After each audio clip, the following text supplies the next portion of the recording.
اعوذ باللہ من الشیطان الرجیم بسم اللہ الرحمن الرحیم۔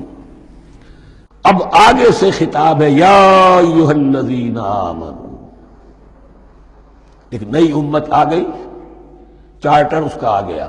کیوں بنایا گیا تمہیں؟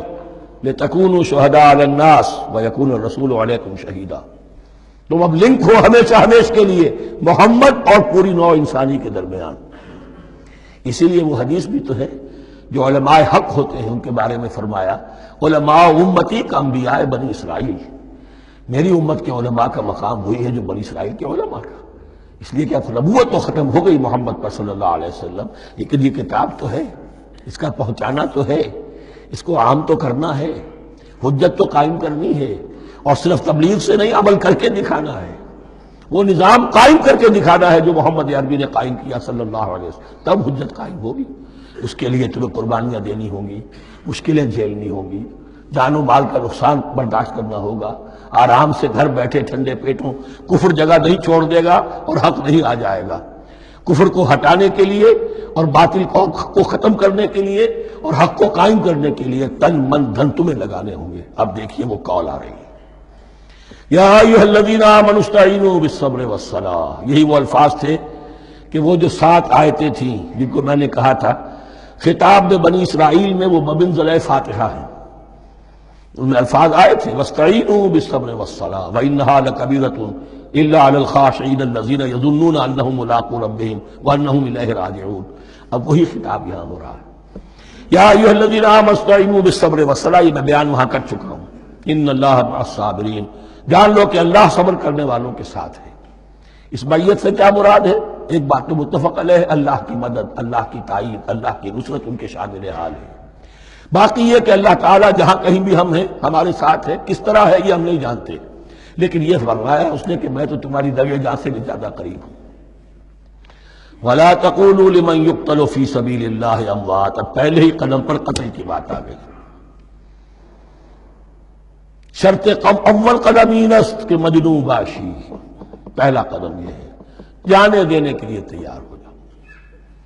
وَلَا تَقُولُوا لِمَنْ يُقْتَلُ فِي سَبِيلِ اللَّهِ أَمْوَاتٌ، مت کہو ان کو کہ جو اللہ کی راہ میں قتل ہو جائیں مردہ، وہ مردہ نہیں ہے، بل احیاء، وہ زندہ ہے، وَلَٰكِن لَا تَشْعُرُونَ، لیکن تمہیں اس کا شعور نہیں ہے۔ شہداء جو اللہ کی راہ میں قتل ہو جائیں ان کے لیے یوم آخر تک کا انتظار نہیں ہے، ان کی براہ راست جنت میں داخلہ ملتا ہے۔ قیل ادخل الجنہ قال یا لیت قومی یعلمون بما غفر لی ربی وجعلنی من المکرمین، وہاں تاخیر نہیں ہے، لہذا وہ تو زندہ ہیں۔ یہی مضمون پھر آئے گا سورہ آل عمران میں اور زیادہ نکھر کر، وَلَنَبْلُوَنَّكُمْ بِشَيْءٍ مِّنَ الْخَوْفِ وَالْجُوعِ۔ اب یہ ہے کہ پہلے سے دکھا دیا، اللہ تعالیٰ دھوکہ نہیں دینا چاہتا۔ دیکھ لو جس راہ میں قدم رکھا ہے اب آزمائشیں آئیں گی، تکلیفیں آئیں گی، رشتہ دار ناراض ہوں گے، بیوی شوہر سے لڑے گی، شوہر بیوی سے لڑے گا، اولاد والدین سے جدا ہوگی، یہ سب کچھ ہوگا، فساد ہوگا، فتور ہوگا، تصادم ہوگا، جان و مال کا نقصان ہوگا۔ وَلَنَبْلُوَنَّكُمْ، ہم لازماً آزمائیں گے تمہیں بِشَيْءٍ مِّنَ الْخَوْفِ، خوف کی کیفیت سے، وَالْجُوعِ، بھوک، فاقے، کیسے کیسے فاقے آئے، کیا ہوا ہے غزوہ احزاب میں، کیا ہوا ہے جو اس سے بعد جو جیش العسرہ ہے تبوک کی جنگ ہے، وَنَقْصٍ مِّنَ الْأَمْوَالِ وَالْأَنفُسِ وَالثَّمَرَاتِ، اور نقصانات ہوں گے مالی بھی جانی بھی، اور ثمرات۔ اب ثمرات یہاں 2 معنی دے رہا ہے، چونکہ مدینے والوں کی جو تھی اصل جو ان کی معیشت تھی وہ زرعی تھی، پھل، خاص طور پر کھجور، یہ ان کی پیداوار تھی، جسے آج کل آپ کہتے ہیں کیش کراپ جو ہے ان کی، وہ یہ تھی۔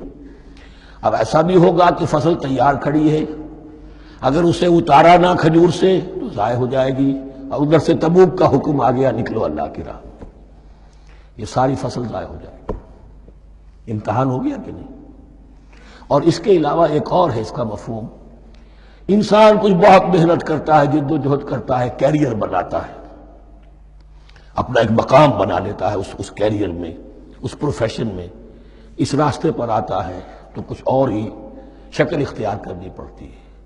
وہ تجارت کے زمانے میں جو محنت کی تھی، وہ کیریئر کو جمانے میں جو محنت کی تھی، وہ سارا کا سارا معاملہ جو ہے وہ کھو کر پھر اس وادی میں آنا پڑتا ہے۔ وَلَنَبْلُوَنَّكُمْ، یہ بھی صبرات ہے نا، محنت کے صبرات. وَلَنَبْلُوَنَّكُمْ بِشَيْءٍ مِّنَ الْخَوْفِ وَالْجُوعِ وَنَقْصٍ مِّنَ الْأَمْوَالِ وَالْأَنفُسِ وَالثَّمَرَاتِ وَبَشِّرِ الصَّابِرِينَ. اور اے نبی بشارت دیجئے صابروں کو، صبر کرنے والوں کو. یہ کون ہے؟ الذین اذا اصابتہم مصیبۃ، وہ لوگ کہ جن کو جب بھی کوئی مصیبت آئے قالوا انا للہ وانا الیہ راجعون، وہ کہتے ہیں ہم اللہ ہی کے تو ہیں، اللہ ہی کی طرف ہمیں لوٹ جانا ہے. کل بھی جانا تھا، آج چلے جائیں، حاضر ہیں، جتنی جلدی بلائیں. نشان مرد مومن باتوں گویم جو مرگ آیا تبسم مر لبے اوست. مرد مومن کی تو نشانی یہی ہے کہ جب موت آئے تو مسرت کے ساتھ اس کے چہرے پر، اس کے ہونٹوں پر مسکراہٹ ہو. یہی بات میں نے کہا تھا، لٹمس ٹیسٹ یہ ہے کہ بندہ مومن اس دنیا میں زیادہ رہنے کی خواہش نہیں کر سکتا.